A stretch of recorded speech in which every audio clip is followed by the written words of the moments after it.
Throughout history, there have been secret organizations with dark teachings known only to a few. These organizations often include royalty, billionaires, politicians, and the founding fathers, an indication of how powerful they are. They essentially control the corridors of power and even the media, keeping their dark teachings secret. These societies have been the subject of conspiracy theories for generations.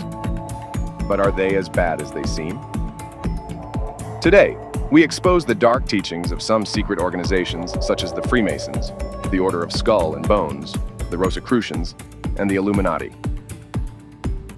We begin our list with Freemasons. The amazing thing about this secret society is that 13 of the 39 individuals who signed the US Constitution were Masons. So, logically, the Freemasons played a significant role in American history. The all-seeing eye, which was accepted as a Masonic emblem, and the design further chosen for the 1934 redesign of the dollar note, made people tag the Freemasons satanic. One dark teaching of the Freemason is that members are urged to believe in a supreme being, sometimes known as the Grand Architect of the universe, and in the immortality of the soul. It also teaches that non-Masons are living in spiritual darkness, which is just weird. Interestingly, even though Freemasonry is not a religion, its use of hidden rites and Masonic temples has put them at odds with the Catholic Church. Illuminati. Professor Adam Weishaupt established the Illuminati in Bavaria on May 1st, 1776, with the goal of rejecting the Catholic Church and replacing it with a new kind of illumination that came from reason.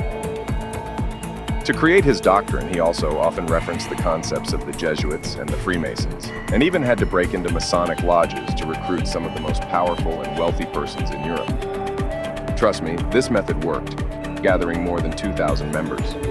Its dark teachings concentrate on altering political judgments and displacing structures like the church and the monarchy.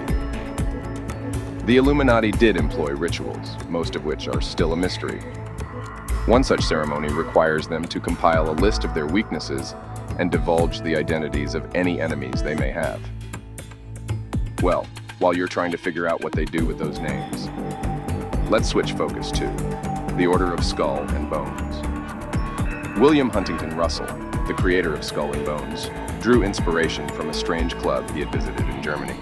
Several presidents and contemporary power brokers are on the famous list of Bonesmen's members.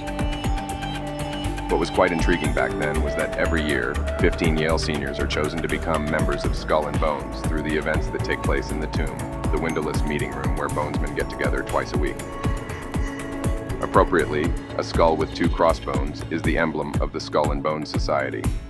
Less obvious is the significance of the number 322 inches that appears underneath them. According to a widely accepted idea, it symbolizes the year 322 BC, when Alexander the Great passed away, as noted by Yale Alumni magazine. What remains unclear is what is peculiar about Alexander the Great's death.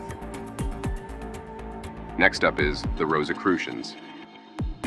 The teachings of the Rosicrucians combine occultism with many religious practices and beliefs, such as Christian Gnosticism, Jewish mysticism, and Hermeticism, a collection of revelations attributed to the Egyptian deity Thoth on occult, theological, and philosophical topics. Sounds scary, right? But that is not all. Despite the early brotherhood's hidden nature, which made getting to know it challenging, its dark teachings on the mysticism and alchemy combination that was linked with it were highly influential. Many intellectuals in Europe were drawn to it, likely among them the English scientist and philosopher Francis Bacon. Bilderberg Group. The purpose of the Bilderberg Group's formation was to foster communication between academics, business executives, and political figures. But it is hard to say how they did that. Even though Bilderberg isn't technically a secret society like the Illuminati or Freemasons, it does have a mysterious aura due to its high-profile attendees, including Bill Clinton, Margaret Thatcher, Angela Merkel, Tony Blair, and Henry Kissinger, who have all been invited before. It also uses the Chatham House rule, which prevents attendees from disclosing what happens in meetings. Reporters are not allowed to cover it, and the minutes of meetings are kept confidential. And that sums it up for today. Drop your thoughts in the comments. If you liked this video, please give it a thumbs up and subscribe for more intriguing videos like this.